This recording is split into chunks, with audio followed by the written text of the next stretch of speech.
All right, guys, happy Friday. At this point, when you are watching this, hopefully I will be out of surgery and recovering.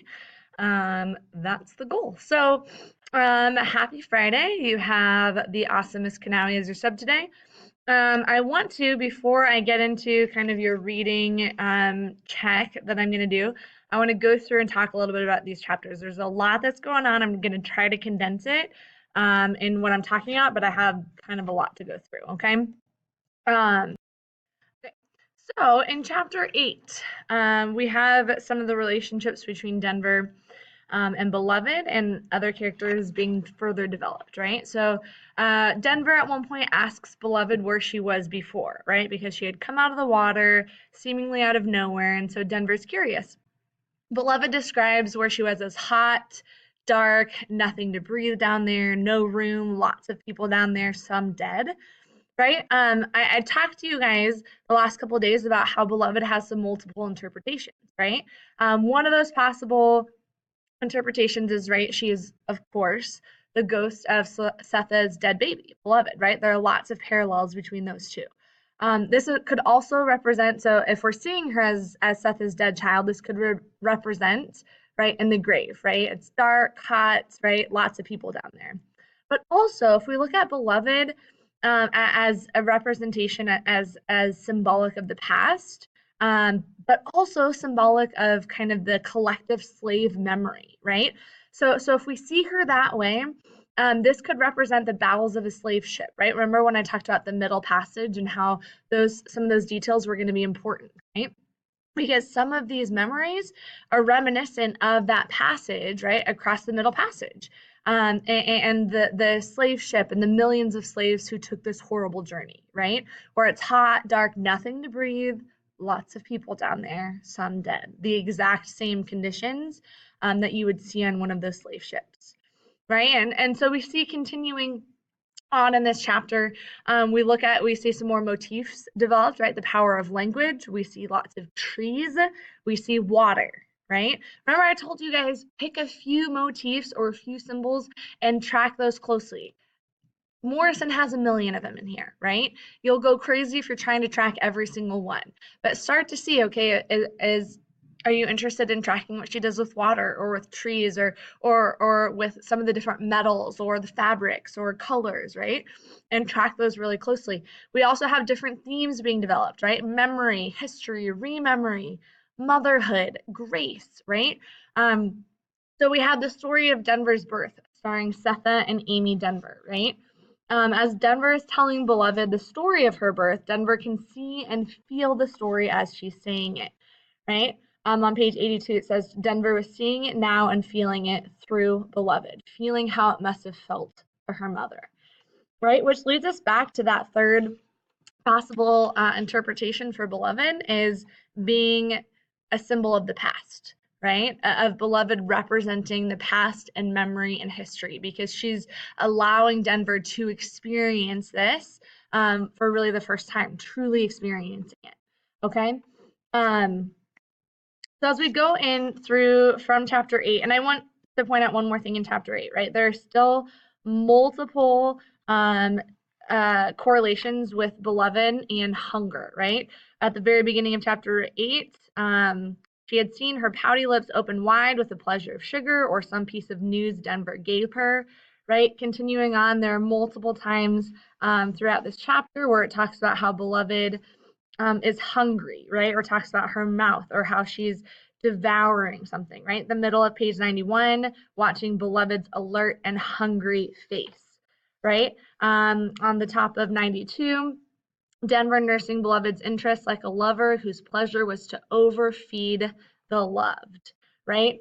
All of these different correlations with Beloved and hunger, right? This kind of insatiable hunger that she wants to devour. Again, think about the different interpretations of Beloved, specifically as symbolic of the past and what commentary Morrison is trying to make, okay? When we move on to chapter 9, we're seeing a little bit more about baby Suggs, right?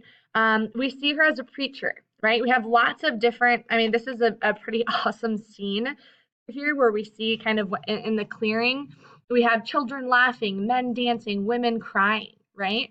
If you think about it, in the wake of the horrors that they've experienced, right? They are finding this community together. Baby Suggs is bringing them together as a community. She makes her congregation feel human again. She encourages them to love themselves, right? If you look at the top of 104, you got to love it. You, right? You got to love it. This is flesh I'm talking about here. Flesh that needs to be loved. Feet that need to rest and to dance. Back that need support. Shoulders that need arms. Strong arms, I'm telling you. And oh, my people out yonder, hear me. They do not love your neck unnoosed and straight. So love your neck. Put a hand on it, grace it, stroke it, and hold it up, right? Keep going down. More than your life-holding womb and your life-giving private parts, hear me now, love your heart, for this is the prize. Saying no more, she stood up and danced with her twisted hip the rest of what her heart had to say, while the others opened their mouths and gave her the music. Okay? And so we have, they found this community, right? They found this ability to come together and to figure out how to bind together and work through the past that they've all shared, right? Baby Suggs is encouraging them, the slave owners, the white people want to do this, right? They don't love your bodies. They want the noose around your neck. And she's saying you need to love yourself. You need to love who you are. You need to make sure that you are loving you, right? And kind of going back to Baby Suggs as well, but then we see that at some point, right, at the bottom of 104 and the top of 105, that this stopped, right? Top of 105, it says her faith, referring to Baby Suggs, her love, her imagination, and her great big old heart began to collapse 28 days after her daughter-in-law arrived. So we know when Setha gets there, it's going to be 28 days of community, 28 days of freedom for Setha, 28 days of happiness and completion, right? Of Baby Suggs preaching. But we know that it's going to end after that. We have hints for what that event is that causes, right? Baby Suggs losing her love for life, losing her preaching, losing her essence, right? But we're not sure what that is, right? She says at the top, there's no bad luck in the world but white folks, right? And so we'll kind of learn a little bit more about what happens with her and what prompts that, right? We know it's going to happen 28 days after Setha gets there. Okay, so we find out more, right? We meet a couple new characters, Stampede and Ella. Stampede is the one who helps Setha find safety after crossing the river. And then Ella is one of Baby Suggs' neighbors who helps Setha and Denver get to Baby Suggs' home. Okay. And so we have continued in this chapter the water and the healing healing touch motifs, right? Baby Suggs bathes Setha when she arrives, right? This is symbolic for a cleansing of the past, a new beginning for Setha and her family. We're seeing again this whole water image repeated. And so chapter 9, right, while it's an uplifting chapter, at the end we see that the peace that Setha first experiences will only last 28 days. Setha's salvation is challenged when a harrowing event occurs that will cause the Black community to shun her, okay? And so we still don't quite know what happens, right? And at the top here, just to give you guys a heads up, when they're talking about the crawling already girl or the baby, that's referring to Beloved, right? Hinting that Beloved was never really named. Okay, think about why. Okay, so one of the things that I'm going to have you guys at the end of class, once I go through the next couple chapters, I'm going to have you write about is Denver. What do we learn about her in chapter 9? How is her character further developed? Look at kind of later in chapter 9 when we learn about Lady Jones, when we learn about Denver's interaction with the community regarding her mother, right? A boy makes a comment to her, right, about her mother and what happened. Talk about Denver's withdrawal into the Emerald Closet and her attachment to Beloved. So really look at how Denver's character has been changing through this chapter, how we're seeing Morrison develop her character and how that's linking back to some of these themes that she's working through. Okay, chapter 10, we learn about Paul D. This is going to be your other prompt, is looking at, you can choose one of the two, either Denver or Paul D. And chapter 10 is really we're learning more about Paul D's past, right? He was part of a chain gang in Alfred, Georgia, right? Continuing on with the dehumanization, right? We had talked about in earlier chapters, the bit at Sweet Home that was put in his mouth, and as he looked at Mister, he was jealous of a rooster because that rooster had more freedom, right? And we see here as he's imprisoned, right? He's chained up. He escapes during a mud flood, right? Kind of going back to this water motif as well.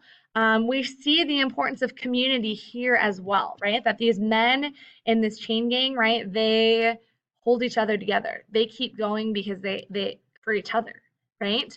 This importance of community to work through issues, and the importance of community to work through this shared traumatic past, right?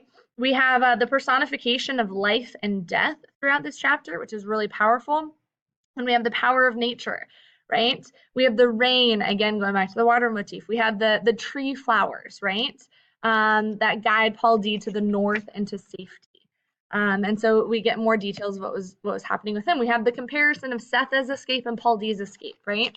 Setha through the forest, Paul D through the forest. Setha, cold, damp, hungry, crawling, swollen feet, beaten back, pausing to give birth, more cold, more hunger, right? And Setha kept going because she was focused on her family. She wanted to reunite with her children, and she wanted to get back to be with her family, right? And then we have, Paul D, the mudslide dive, the Cherokee camp, right? And he puts his past behind him and locks it up in his tin box heart, right? So again, he doesn't want anyone to touch it, right? At the bottom of page 133, it was some time before he could put Alfred, Georgia, Sixto, school teacher, Hallie, his brothers, Setha, Mister, the taste of iron, the sight of butter, the smell of hickory, notebook paper, one by one, into the tobacco tin lodged in his chest. By the time he got to 124, nothing in this world could pry it open. So that's how he deals with the past, right? All of this list, right, that he provides, each detail he provides links back to some traumatic memory, to something, right, that he's putting away in that tin box, and he's locking it up and he's not opening it, okay?